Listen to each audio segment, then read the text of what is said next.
before that, and some of which snuck its way sort of into my PhD dissertation, but not all of it. So I'm still shaping this material and trying to find a proper output for it. And since I'm not entirely done thinking through this topic, I really welcome the opportunity to talk about it here at the Manchester Games Centre. I initially thought network. And I hope that after my talk, which I think will take about 30 minutes, we'll have lots and lots of time for conversation, because I'm very curious to hear your thoughts and suggestions. All right. There we go.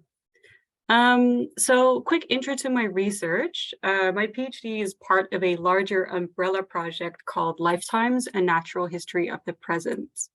The Lifetimes project explores a new way of studying time across the socio-natural divide, using concepts like synchronization, entanglement, materiality, and futurity. So this project emerges from discussions in post-war theories of history, and its framework draws on approaches to time in anthropology, science and technology studies, critical time studies. And our research group consists really of very many cultural historians, science and technology scholars, and then there's the odd media scholar, which includes myself. My dissertation, which I defended a couple of weeks ago, is called Anthropocene, Temporalities in Video Games. And it looks at single-player video games to discern new temporal tropes, mechanisms, structures, and affects that give us insight to the ways in which our conceptions and experiences of temporality have accrued new meanings and feelings in an age deeply impacted by climate change. The dissertation features chapters on the temporality of climate simulation in games, the chronotope of the planet, the sticky flowing temporality of oil, the emergence of what I call dark seasonality in games, and finally, an increased engagement with deep time. This last chapter is obviously the one that I'll be talking about kind of most in this presentation, but if you're interested in the thesis itself, it is available online, so you can just check it out. I'd like to think it's quite accessible, but I mean, you'll be the judge of that. I'm also going to talk a little bit about my project, Playing with Deep Time, which is a kind of small exploratory research project that I ran on the side with the help of some seed funding from the Oslo School of Environmental Humanities. And this funding was meant to incubate experimental or exploratory research, and I used it to bring together people interested in the exploration of deep time using storytelling practices like Nordic LARP and other forms of role play.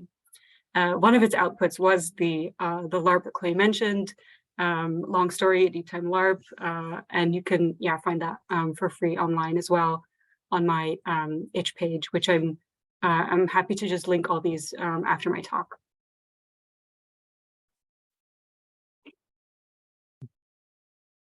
All right. So Playing with Deep Time.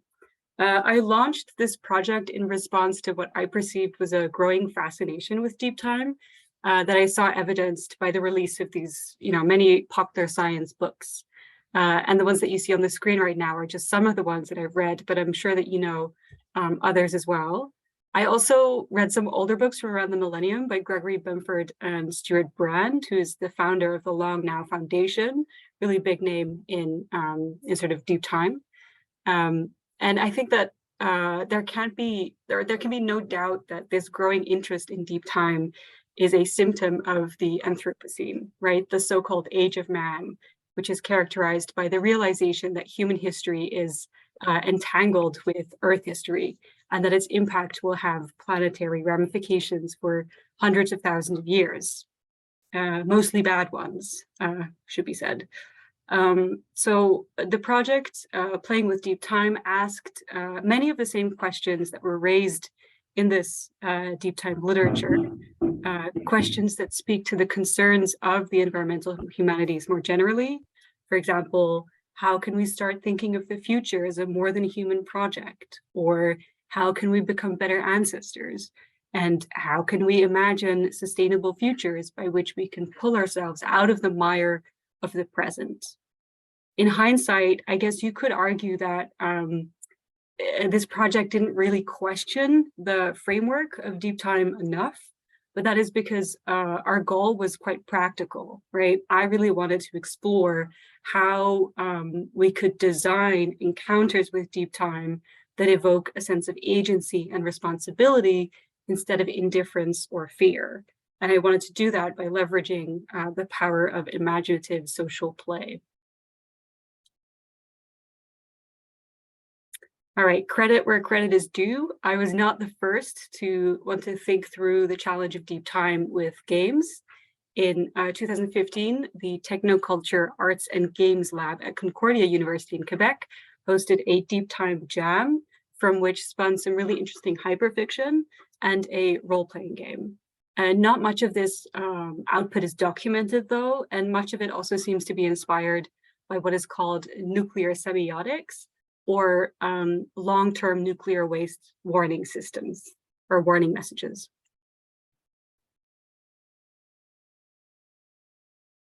So I'm also definitely very interested in these sites where deep time thinking really congeals, sites like nuclear waste repositories, but also seed vaults, and indeed the Clock of the Long Now, which is being built in Texas. With funding supplied by Jeff Bezos, who ironically made his fortune annihilating time in the logistics of distribution. At a creative jam that I co-organized a couple of years ago, I actually used these sites as story prompts, which I think worked very well because they are extremely evocative places. However, in terms of research, I am more interested in the challenge of deep time for the practice of historiography or historical narrativization, which is called big history.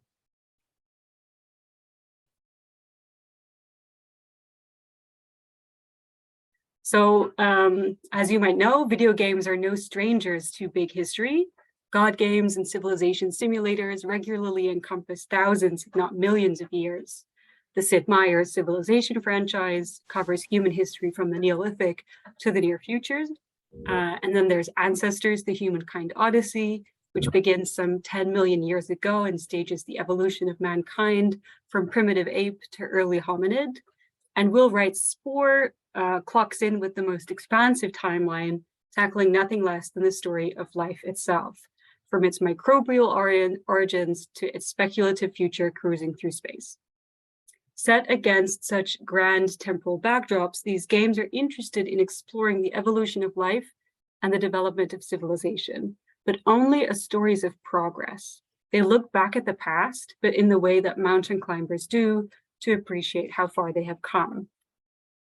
Viewers who are somewhat familiar with the Civilization series and with the critical scholarship that it has provoked will know that even while these games offer very sophisticated simulations that feature countless of permutations, the Civilization games are also deeply teleological.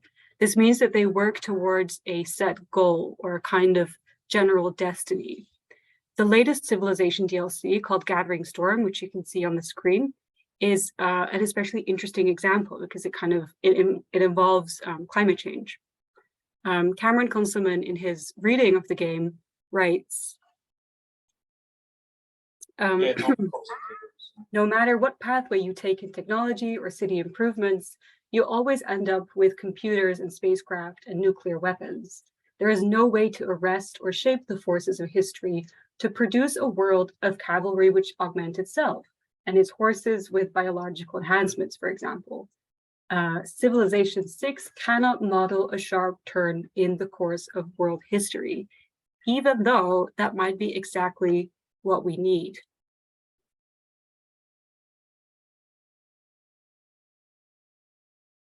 So this teleological mode is quite common in big history books like Sapiens by Yuval Harari. And this suggests that the determinism of big history games might be appropriate, except that, as David Graeber and David Wengrow point out in The Dawn of Everything, big history books are also wrong. And so I really love this book, The Dawn of Everything. It really kind of wipes the floor with books like Sapiens, which David Wengrow and David Graeber argue is not at all in conversation with contemporary archaeological, anthropological, and sociological findings.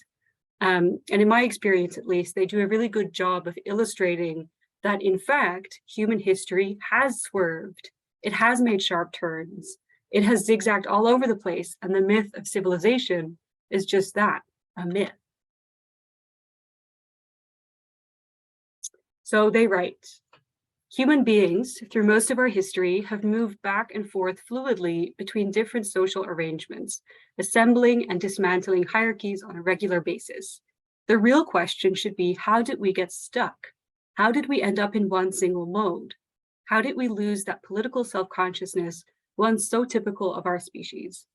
How did we come to treat eminence and subservience not as temporary expedients or even the pomp and circumstance of some kind of grand seasonal theater, but as inescapable elements of the human condition? If we started out just playing games, at what point did we forget that we were playing? So I really love this shout out to the importance of play and playfulness.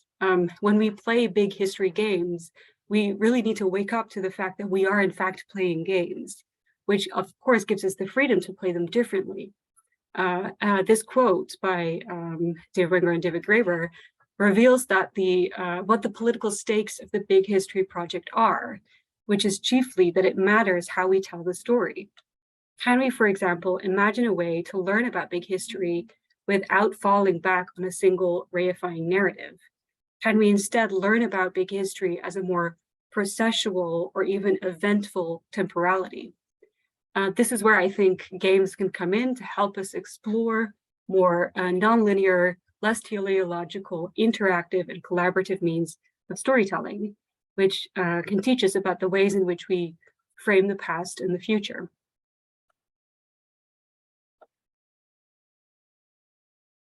All right, so before kind of diving in to my list of interesting game examples, some of which I've played extensively and some of which I haven't really had the chance to play at all, I just wanted to pause to explain what kind of temporalities I am looking at in this corpus.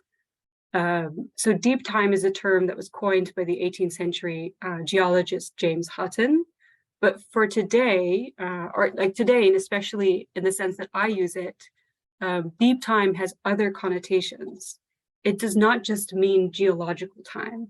I use it also to gesture at a number of different temporalities that run counter to this progressive teleological temporality. For example, I'm looking out for temporalities of decline or entropy as opposed to narratives of progress. I'm also looking for eventful temporalities as opposed to teleological ones. And eventfulness is a concept that originates in narratology, but it's also used in historiography to describe the kind of historical change when it does not take place simply because of structural conditions, but when changes are set in motion by unpredictable and unique occurrences, which are, for example, initiated by individuals or groups of individuals. I'm also interested in environmental or cosmological rhythms like seasonality, and I'm interested in Anthropocene histories.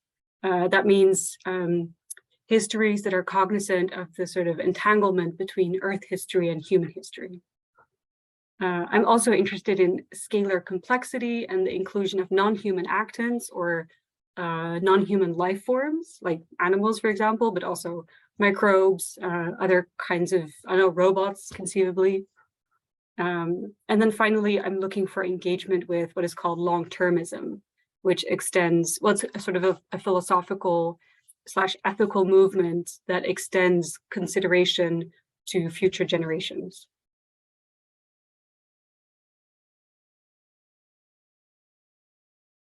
All right, first game.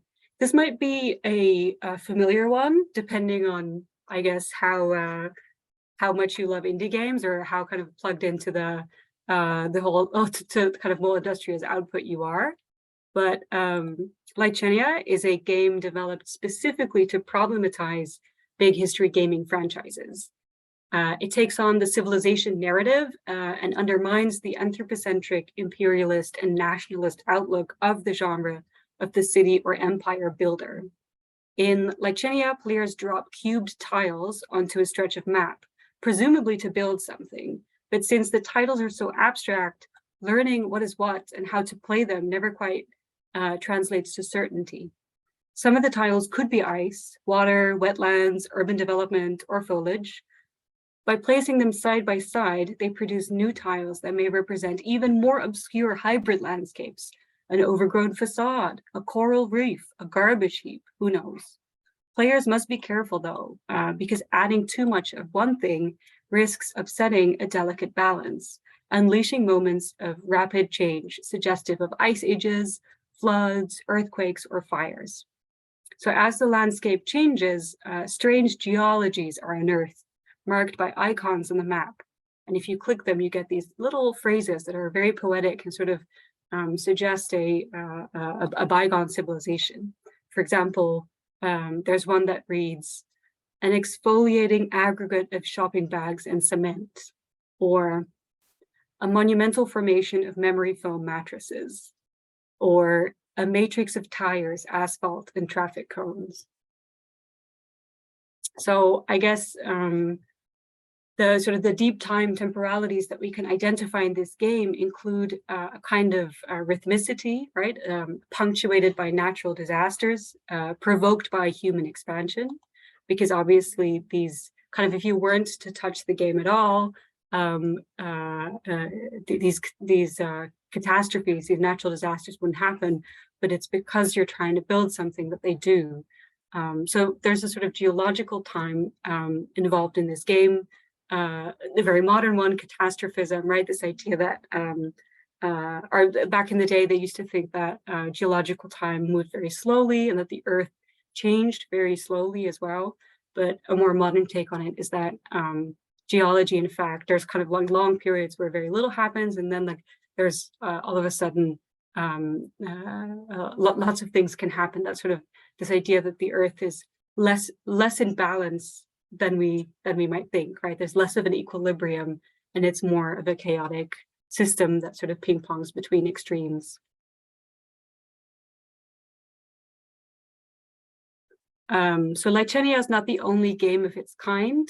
This is a game called Fleeting Worlds. It's not super popular. I don't think it's been played very much. It's a city builder as well, so it's quite similar, very much in the same vein, named for its ever-changing map.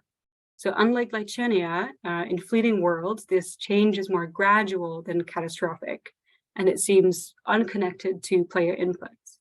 I'm still including it here because I think it's really quite sort of beautiful and meditative, the way that these, the way that the map sort of constantly changes, right? So you can see from the picture on the screen that there's this sort of like an inlet or a fjord. These fjords or these inlets, they deepen and then they are cut off and they form lakes, and then the lakes dry up and then they form valleys, and the valleys are surrounded by highland plateaus, and the plateaus weather away and then they pop up again elsewhere.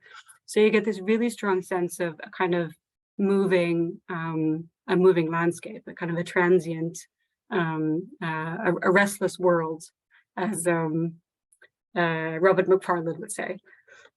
So as a player, you're still kind of you're building your city, but you have to constantly kind of change your configuration, right? And it's constantly in flux, kind of in response to the changing environment. You have to change around where you build your little buildings. You have to kind of move stuff around all the time.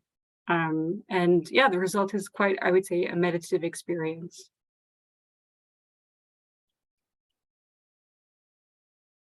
All right, this is a really interesting one. 1 Hour, One Life is an online multiplayer game by Jason Rohrer. I can almost not pronounce that name, but you might know him from his other game called Passage, which also deals with the same subject, right? The finitude of a lifetime, except that in 1 Hour, One Life, you can have as many lives as you want, but each one only lasts up to 1 hour. And the only way to make progress in the game is to learn from others and to play together. So this is from the website. This game is about playing one small part of a much larger story. You only live an hour, but time and space in this game is infinite. You can only do so much in one lifetime, but the tech tree in this game will take hundreds of generations to fully explore. The game is also about family trees, having a mother who takes care of you as a baby and hopefully taking care of a baby yourself later in life. And your mother is another player, and your baby is another player. Building something to use in your lifetime, but inevitably realizing that in the end, what you build is not for you, but for your children and all the countless others that will come after you. From what I can gather from online reviews, as I've not really played this game yet, the game really makes you aware of how dependent you are on others and how cultures are passed down by teaching younger generations, which means that things can really easily change over the course of one generation, right? I mean, it only takes sort of one generation to change their ways or for kind of knowledge transfer to fail for a whole big project to fall to pieces. And I think that that sort of addresses this idea of eventfulness, right? The fact that there's no general destiny towards which historical progress or whatever, but really it's all kind of constantly super contingent on the extent to which we are invested in the project of culture. And obviously this game also addresses temporalities of long-termism, right? Like who are you living for? Who are you taking into account? Is it just going to be yourself and your near and dear ones, or is it going to be other unborn generations as well?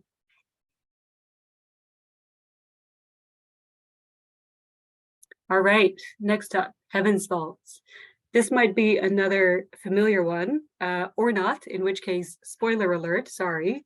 But Heaven's Vault is a ruminative, story-driven science fiction game about the meaning of history and death in the universe. In Heaven's Vault, you are the archaeologist Aaliyah, who is sent on a quest to investigate a coming darkness threatening the nebula, which has been foretold by an apocalyptic cult who believe in a cyclical determinist vision of history called the loop. Players do so chiefly by exploring locations where they find and translate passages of ancient inscribed on artifacts, accumulating a larger vocabulary with each new text. But Aaliyah, having grown up on an impoverished moon under imperial control, she does not believe in the loop. Moreover, as a first-hand witness to the power of time, which destroys all things, distorts all stories, and leaves nothing intact, she has a more sober understanding of history as a discourse that can be manipulated by those seeking the power to control their legacy. And she starts out deeply skeptical of the deterministic, apocalyptic, cyclical worldview espoused by her employers. Yet, as she travels through the nebula, the evidence she collects does attest to a kind of pattern.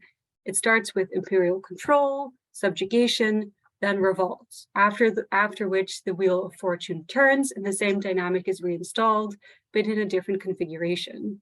The heart of the empire relocates to a different moon, but its exploitative greed remains the same.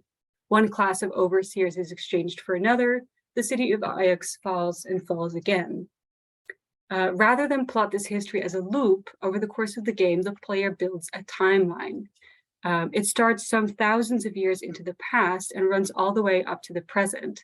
And it's divided into different ages, some of which are punctuated by a question mark, suggesting that this periodization is uncertain and incomplete. The ancient time, question mark, the ancient empire, question mark, the Holy Empire, question mark, the Dark Age, the Modern Age. Over the course of the game, new information will lead the player to revise and add to the timeline, redividing and renaming the periods and dating events and artifacts, big and small. So I go into much more detail about this game in my dissertation, but for the sake of this talk, I'll just flag a couple of things. First of all, Heaven's Vault is revealed to be a kind of Anthropocene history. It brings together multiple stories, multiple histories, human as well as those that appear more natural. But in the game also subverts such easy distinctions between human history and natural history, since the environmental catastrophe that is slowly unfolding in the nebula turns out to be man-made. This is where I'm going to spoil the game. Sorry, plug your eyes if you don't want to know. But near the end of the game, Aaliyah finds out that the Heavens Vault, right? So the Heavens Vault is a massive spaceship whose crash landing some 3,500 years ago created the nebula in which she lives. So ever since the ship's water spilled out of the wreck, forming rivers of ice and hydrogen connecting a handful of moons, it has been slowly recovering this water, preparing to resume its journey. And this recovering the water, this sort of contraction of the nebula, this is the great darkness that is causing, that is sort of feared and anticipated. And I argue that this event can be read as a kind of allegory of the Anthropocene, which could also be understood as a story of slow burning disaster, an accident that, just like modernity, may have momentarily improved life for some, but is now exacting a terrible toll. At the end of Heaven's Vault, you also, since it's a kind of hypertext fiction, hyperfiction, kind of like an interactive story, obviously you get different, you have some choice in kind of what to explore and how to act and how to respond to this information as well.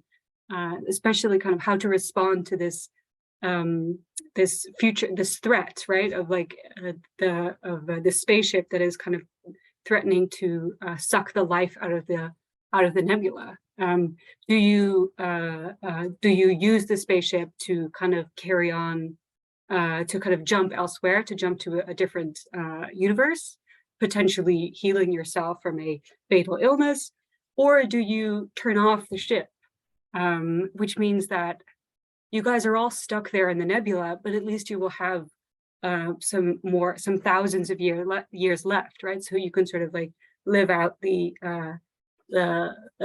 natural course of your life. Although like natural and artificial kind of don't really aren't really good words used aren't really good words to describe kind of what's going on. But yeah, that's Heaven's Vault, a terrific game. Can recommend. All right, next up, Microscope. Microscope is great. It's a TTRPG by Ben Robbins. That's short for tabletop role-playing game. So it's a multiplayer game. You play with other people, and you use post-it notes or little kind of index cards to build a timeline, basically. So Microscope offers a fractal storytelling experience used to tell narratives of epic scale, like the terraforming of a planet, the evolution and extinction of a species, or the rise and fall of a civilization. Unlike other tabletop role-playing games, Microscope is played by sharing narrative agency among the players, whose first task is to fix the beginning and the ending of a timeline. Players then add to this timeline, zooming in and providing detail wherever their interest takes them in a non-linear fashion. So you can start at the middle, you can start at the end, you can start at the beginning. For example, do you want to dwell on the life of the endling, right, or the last of a species, or are you interested in the species' emergence from the shallow tide pools at the start of its terrestrial reign, right, assuming you're telling a story about species evolution. So what makes Microscope interesting to me is that it's a kind of analog God game, but you don't have to tell it in a progressive fashion, right? You can still be surprised by this game. What at the start might look like a story of kind of typical kind of growth of complexity, technological advancement, blah, blah, blah, could turn out to be a story of subsequent catastrophes or something else entirely. For example, I once played a game that was a bit inspired by Dune about the terraforming of a desert planet. And we started the timeline with the kind of scouting of the planet by drones and ended the timeline with the rise of the first cities on the planet. And over the course of the game, things took such a turn that the cities that emerged on the planet didn't belong to the humans, but to the planet's indigenous life forms. Something that was completely unexpected and quite eventful, right? So not at all kind of according to a set destiny.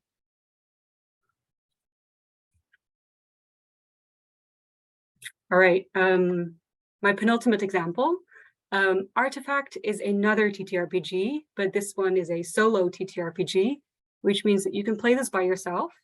And in this game, rather than play a transient hero, you play a legendary item, you know, like a sword or a mirror or a ring, and you pass down from the hands of one keeper to those of the next. And between keepers, 5 minutes can pass, but also aeons can pass. So it's a really interesting game with which to think through the materiality of objects and how infrastructures of knowledge are or are not up to the test of time. Artifact has inspired many other games.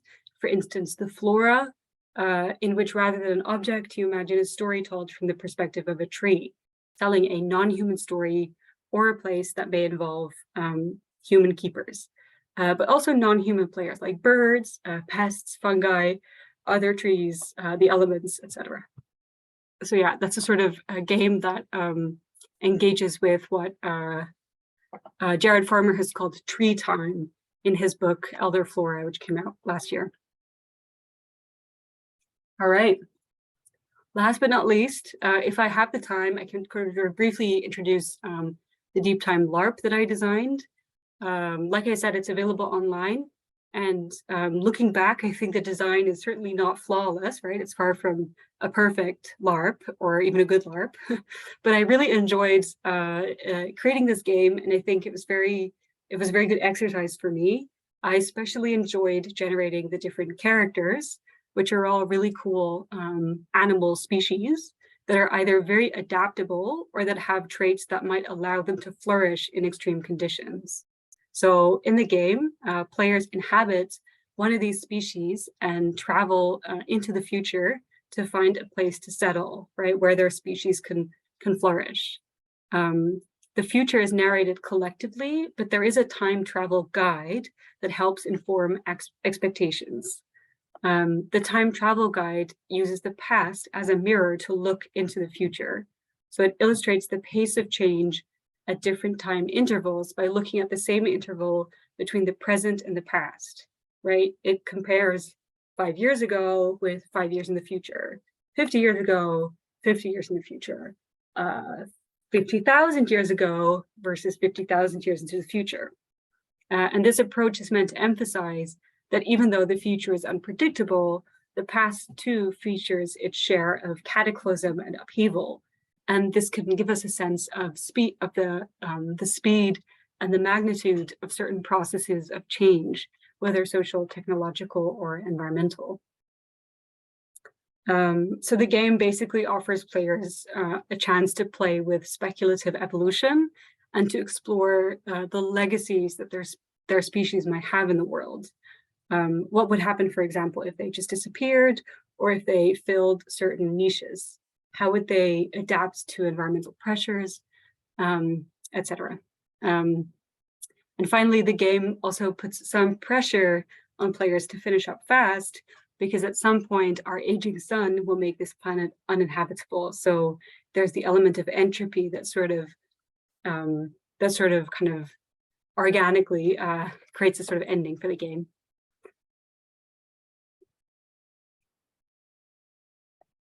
All right, finally, why deep time thinking? Like I said at the beginning, in the little project that I started playing with deep time, I was mostly kind of inspired to experiment with deep time in game design, but I didn't really kind of question the framework of deep time very much.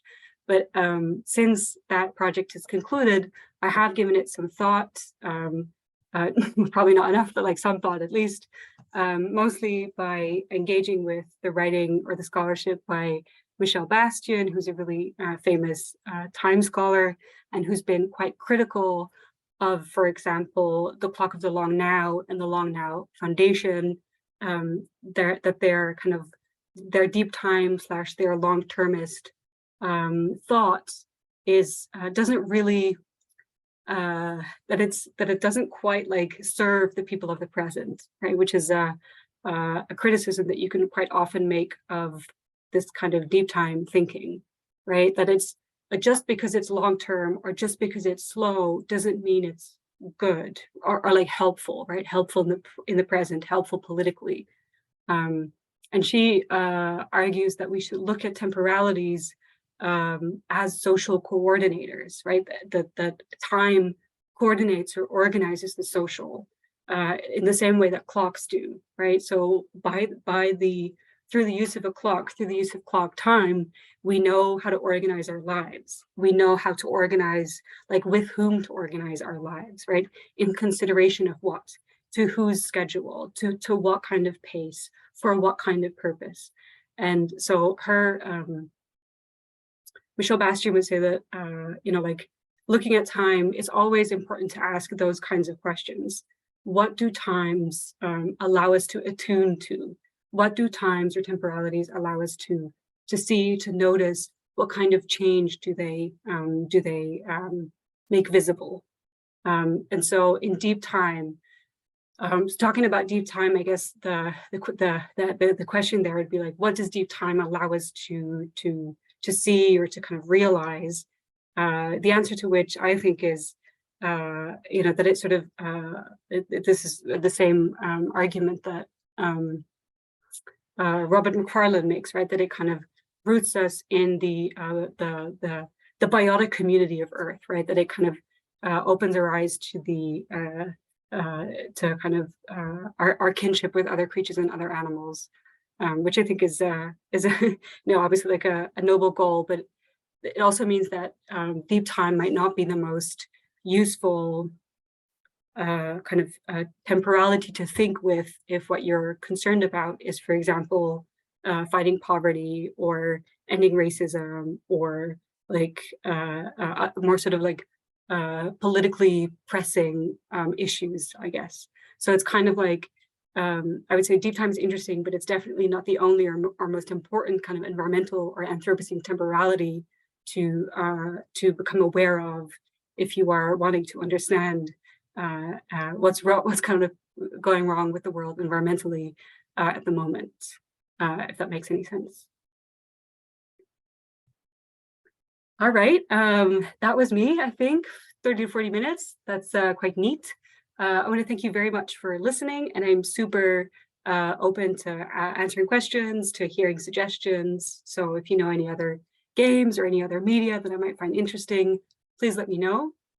If you are yourself a time scholar or interested in time scholarship in general, I would argue, I would suggest that you check out the Lifetimes conference page. So this is my research project that my dissertation is a part of. We are organizing, I am co-organizing a conference in August on time scholarship in the Nordic region in general, but also kind of Europe and beyond. So feel free to check that out. And there's the link to my personal website as well, if you want to keep up to date with some of the other stuff that I do. Cheers, thanks.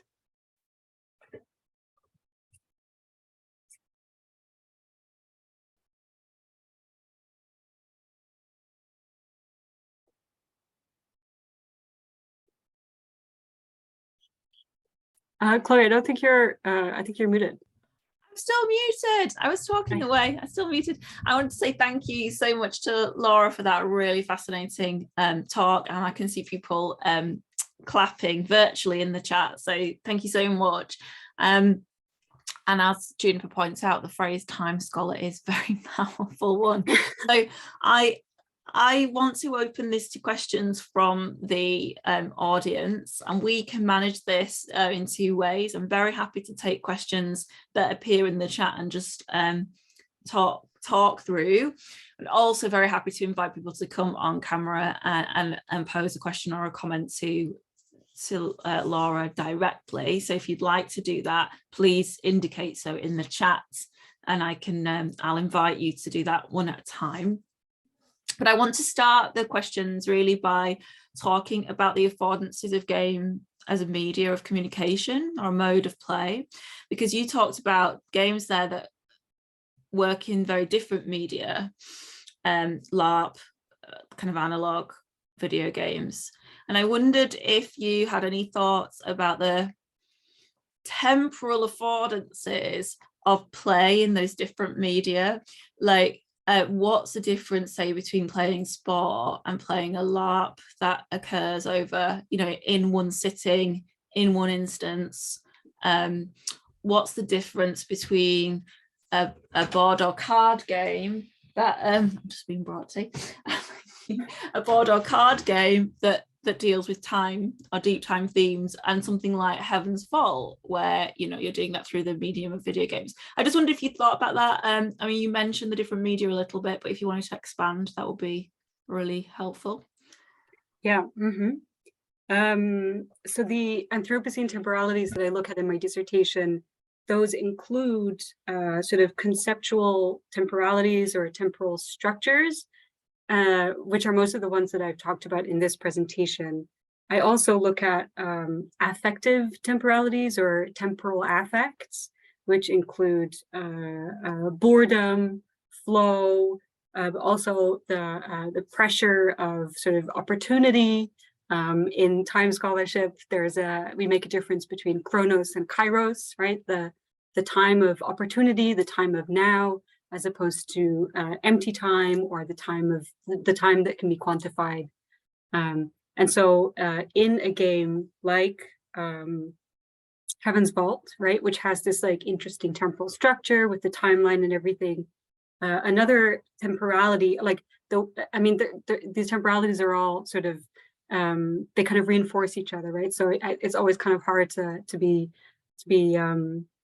singling those out and saying, yes, this has to do with the affordance, with the kind of the media's affordance. But one of the temporalities that I kind of talk about in Heaven's Vault is the temporality of lingering. And you can tell that this is a very different temporality from the sort of from for example, Anthropocene history, right?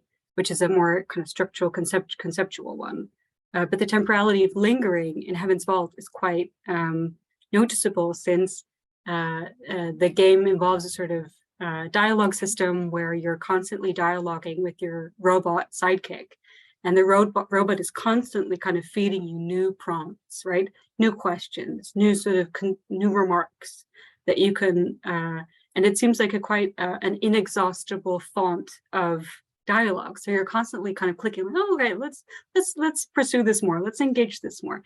As a result, you just like in a lot of these places, there might be, you know, there's a little bit of exploration that you do, but most of what you do in the places is talk. You just dialogue, right? You linger in those places, and with each second that you linger more, there are more questions, more remarks, more sort of dialogue, and like a lot of this dialogue, it doesn't always go anywhere, right? Some of it is kind of some of it is very speculative, right? It doesn't necessarily offer you more answers, but this temporality of lingering is one that's so in the chapter of my dissertation, I contrast it to a game called Outer Wilds, which the chat might also know because it was quite popular, where you have in Outer Wilds, at the very end of the game, you have this immense pressure on you to do everything right? There is no time for lingering. And I kind of talk about these two affective temporalities, right? Temporal affects in the context of climate change. When do we have time to linger, to ask questions, to speculate? And when do we have no such time, right? When do we feel the window of opportunity sort of closing in on us? So those are two temporalities that are quite different, that can both be achieved in games, right?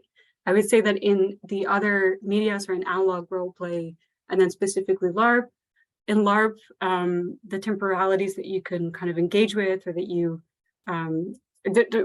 are just incredibly so much more embodied, right? So you can't really do, or maybe you can, but I mean, I don't see how that would work. That would be very challenging. You can do sort of like conceptual or like structural time, and you can kind of, I guess, talk about history a bit, but you can do kind of temporalities of haunting. I think might be very well achieved in a LARP.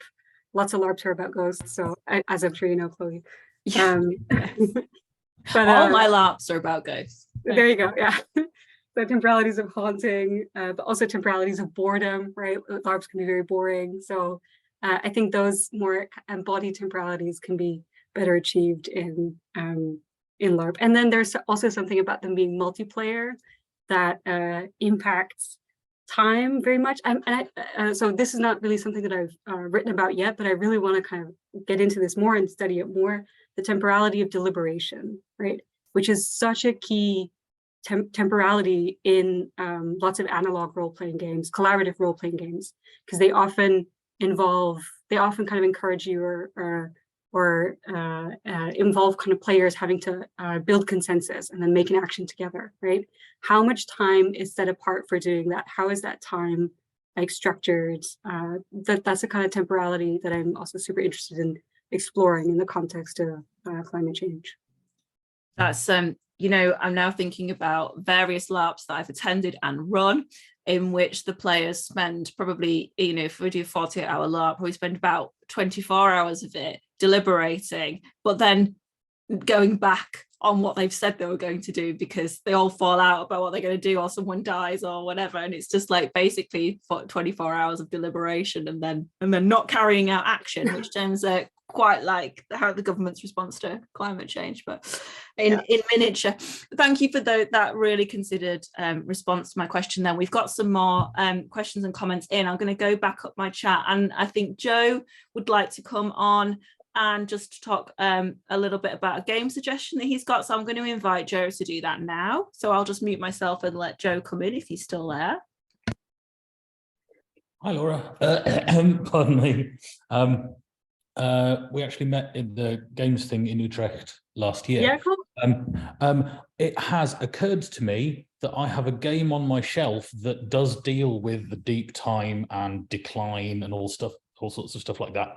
Doesn't come out very often because I don't really like it. And I'm sure Chloe can indicate to the camera what she thinks of the game Small World.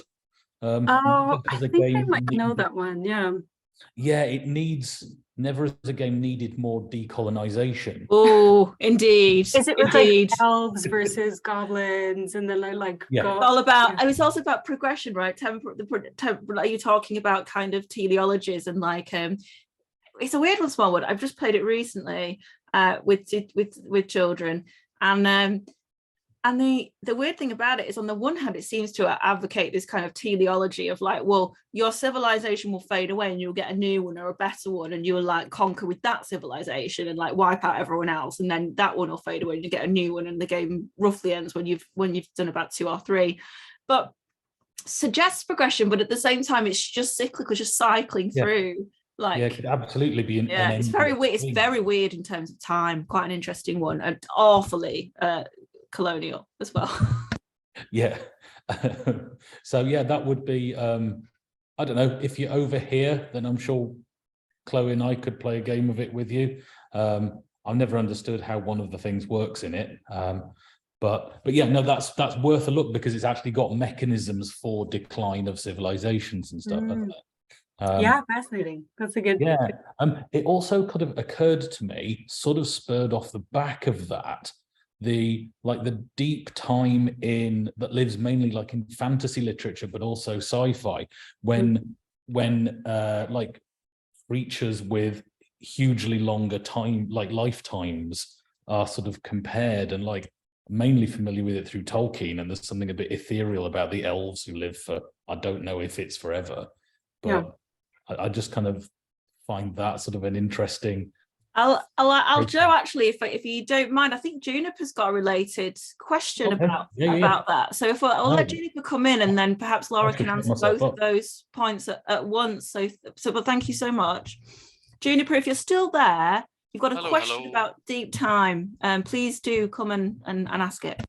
Yeah, I'll start very briefly with my recommendations, because what I've got two. I've been a bit cheaty here, sorry. Which is, first off, just like, if you're not familiar with them, I think you should look into the artist Everest Pipkin. They do a lot of tabletop work, a lot of LARP stuff, a lot of digital work. It seems very in a vein with your own work, and I can see the nodding, so I'll just let you probably know about them. I'd be surprised if you weren't, to be honest, in this field. But the other one is just that this idea of deep time and very long time frames, and sort of all the games that you kind of cited, so many of them are kind of touching on science fiction and ideas of science fiction. Even the citation of Cameron Kunzelman up top, they're a science fiction scholar as well. It all brought to mind the this quote from Ursula Le Guin that I'm a huge fan of, I've looked it up, from the introduction of The Left Hand of Darkness, which is all about the idea of science fiction as not being something that is prescriptive, but is something that is, descriptive of a now, and kind of trying to speculate and helping people in the present imagine futures. And I was just kind of wondering, like, in that regard, I had the actual question thought out better in my head. Sorry. This idea of, what do you think of the use of deep time in this kind of speculative mode of using it not as using it as kind of a jumping off point for kind of imagining futures, potentially, rather than just kind of preparing for them almost? To your first point, Everest Pipkin, I'm familiar. Their TTRPG, The Ground itself, was actually on this list before, but then I cut it because I thought the presentation is going to be too long. But that one's also a really cool kind of TTRPG that I've never played, but I really would like to. That has a sort of deep time mechanic where you roll the dice, and then depending on what's on the dice, you sort of skip it forth in time, X amount of years. Another one about an old creature, like it just came to me now, but 1,000-year-old vampire is, of course, also sort of like a deep time game, since it involves so the finitude of the human brain. So you, as you progress in the story, you make memories, and then you have to forget memories as well, because a human lifetime can only contain so much, and before you have to start kind of cutting in your memory bank. As to your point on science fiction, science fiction as a way to imagine futures and not prepare for them. I would say that imagining futures does also kind of prepare you for them, right? Like to sort of to make the future, right? To have a sort of like active active participation in sort of the future's unfolding. I think it helps to imagine very many different desirable ones. I guess I'm quite the solar punk fan, right? I think those are really cool stories to keep generating. I think I guess like what's interesting about science fiction not necessarily kind of the formal conventions of the genre, right? Like space or aliens or like robots, but it's the way that the publishing, the way that the genre is published, right? So it's really the only genre that still sees lots of short fiction. I guess there's some like serious literary short fiction, but a lot of sci-fi exists in short fiction, and that means that you can. It's a radically accessible genre, right, to publish. So it's a sort of and I think that makes it welcoming to lots of different voices, lots of different perspectives. People from different socioeconomic backgrounds can become science fiction writers, because you don't have to be picked up by some serious press, right? Like, no, you can just be published in a science fiction journal, right? Or you can self-publish. These are very self-published genres, because they're so niche, they will find an audience, which I think makes it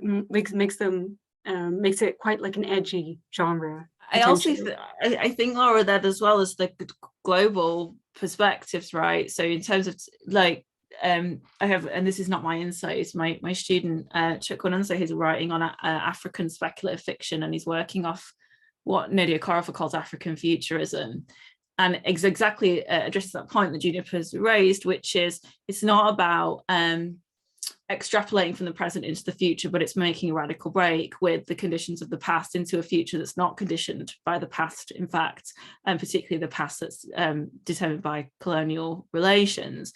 But that is a genre that has been exploded, you know, through my students' research has shown that's exploded precisely because of the publishing conditions you've said, you know, because the publishing of African fiction was so determined by white literary presses, and now it's not. Now there's lots of online publishing, little indie houses publishing through social media and stuff like that, and that's allowed that genre to expand and grow, but not just expand in volume, but expand in its like strategies for like thinking about the future differently. So it's that's a really good point. The other thing that I was thinking when you were talking about futures was also like flipping. So we taught, and again, I can't remember where I've heard this now. I think it might have been from Rebecca Duncan's work. She's a Gothic scholar who works on African literature, but she's on the Anthropocene. But she, I think, has talked about the idea of the future being, so we think about developing countries, or the developed countries have to like slow down their development so the developing countries can catch up. But actually what's happening is, with the conditions we're seeing in developing countries are our future if we don't like adapt, or even if we adapt to the conditions of climate change. So actually the idea of the future being somehow a reversal or whatever, or a conceptual reversal is something quite interesting as well. Anyway, I just want to, I'm making me think so many interesting things, and your comments and the questions are so fascinating. I want to give some space to the other questions. So Dean has said a couple of questions. I'm just going to pick his last one up, which is the LARP that you've made also has a hypertext version, and he wants you to talk about the different kind of modes of play there. So the transition between like an in-person LARP that's collaborative, and you talked about that already, versus solo play. And you also mentioned 1,000-Year-Old Vampire, which is obviously a solo role-playing game. So do you think there's something about the solo versus the collaborative in the examples you've mentioned and in your own work? Yeah, this is kind of where I want to take my research further, is to look more at multiplayer games or collaborative gameplay, just because I think it's really, because if you bring another human player and like something entirely different happens to time, and so the hypertext actually predates the LARP, because I ran this project when the COVID pandemic was sort of still making us all, putting us all in lockdown. So we couldn't actually come together to playtest the LARP. So over the course of the summer, I busied myself writing this Twine game, which where I sort of kind of played with these different animal characters. And I did play with some other people and sort of like kind of just to create a sort of plurality of voices, right? So I think I wrote the botfly and the jellyfish, but some of my friends and collaborators wrote the other characters. So their voices are I get, so just to get kind of a very different way of playing these characters. The idea for the hypertext initially was that there are moments in the hypertext where players can put their input, right? They can just kind of write their own little story. I'm not sure the extent to which players do that. I actually don't think they do that very much, just because it's not really how I would play a hypertext, really. And the idea was also that at the end of the hypertext, you could kind of hit a button and then get a PDF of the transcript, right? The text that I had written with my collaborators, plus your own answer sort of input there. But that turned out to be too difficult to do in Twine. I don't think I could, I don't think that's possible. So like I had bigger ambitions to kind of make it more interactive, but ultimately I was still pretty confined by the by my level of skill and kind of what I could manage with the software. but I mean, I think it's, I mean, you know, it's out there for free for you to give it a chance. And if you play the hypertext, you get I think a good sense of the scope of the LARP, except that the LARP has these more embodied temporalities, and it does feature other players, which means that you get more of this, you get just more co-creation, right? As opposed to you kind of having to imagine things in response to a prompt. Yeah, I hope that's enough of, of an answer. That's really interesting to know the hypertext thinking first. Myra's just said on the chat that a game that you and other time scholars might find interesting is The Thing from the Future by Stuart Candy and Jeff Watson, who are futurists, and she's put a link there. She says the game seeks to help individuals build elasticity and extended time thinking for developing the understanding of possible futures. And another interesting one for temporality in LARP is Still Life by Wendy Gorman, Heather Silsby and David Hartz, where you play rocks with lingering, ponderous philosophical questions about geologic history, and they've kindly provided the link there as well, which is really, really helpful. A couple of comments about the different genres in which these sorts of more speculative and indie publications are happening. Horror is one, and I know in the indie TTRPG world, in terms of time, climate change and Anthropocene, work in the indie RPG, particularly the horror RPG scene, is really buzzing around this topic. Jesse Ross, he's an American TTRPG designer, has made a wonderful slick LARP based on the Cthulhu Dark system, the 3D6 Cthulhu Dark system. But that's all about exploring relationships with landscapes and environments that are iterative, and in which the landscape has a kind of agency, and in which your interactions with it over time produce changes in the storyline and in the characters. Really fascinating. The mechanics of the game and the theme of the game I think are really interesting for time, and it's been hacked and made, and there's a lovely hack of it called They Are Hollows of Desolation, in which you produce and map your own environment, and in which your engagements with it create kind of you talk about entropy and collapse, create ecological collapse. And again, that's through the course of like a tabletop session or 2 or 3 sessions, but I think showcases deeper time, or certainly the inherited effects of past events. They're often about kind of like you talk about hauntings, talking about the haunting return of past events, but also the iterative nature of damage. And so it's really, really cool. And that is mostly being run through the Gauntlet RPG community, very small kind of indie scene. And I just wanted to have a look at any other questions. There's a comment about swine being very wonky. So I don't think you're alone in struggling with that aspect of game design.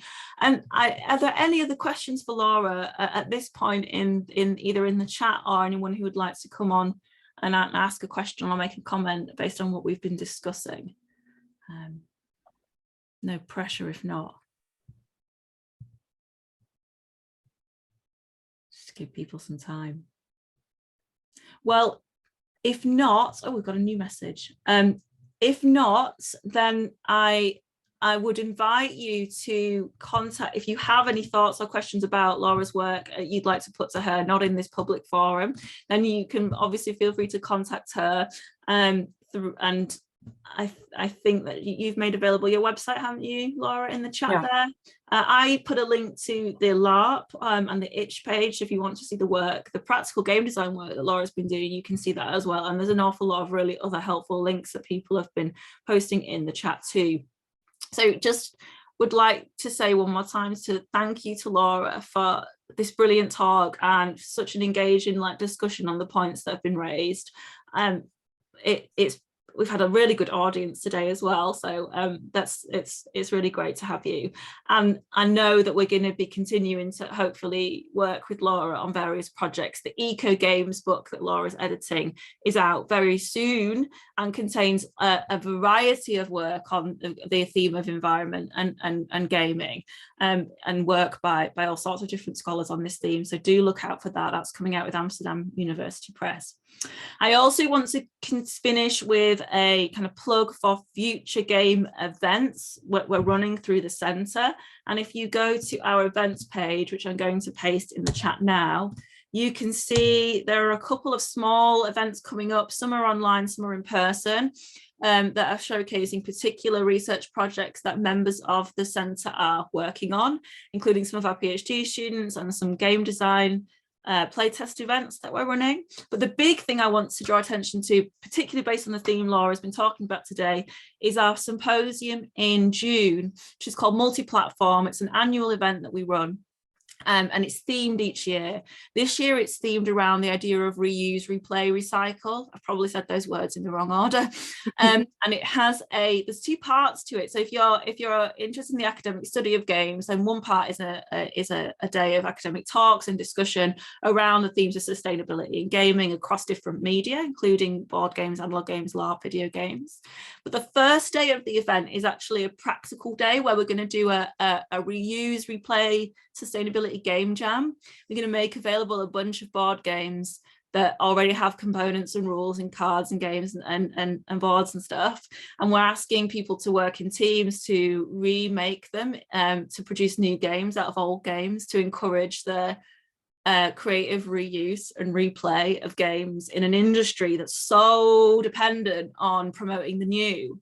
And the production of massive amounts of new games, particularly plastic miniatures and big box games. So we're really interested in like hacking gameplay and doing some work on that. So if you're interested in joining us for that, we'd love to see you in June. So do check out our events page and come and join us. But all that, it just remains for me to say thank you once again to you for joining us, and to Laura for joining us and sharing her wonderful work. And we hope to see you at an event very, very soon. Thank you very much.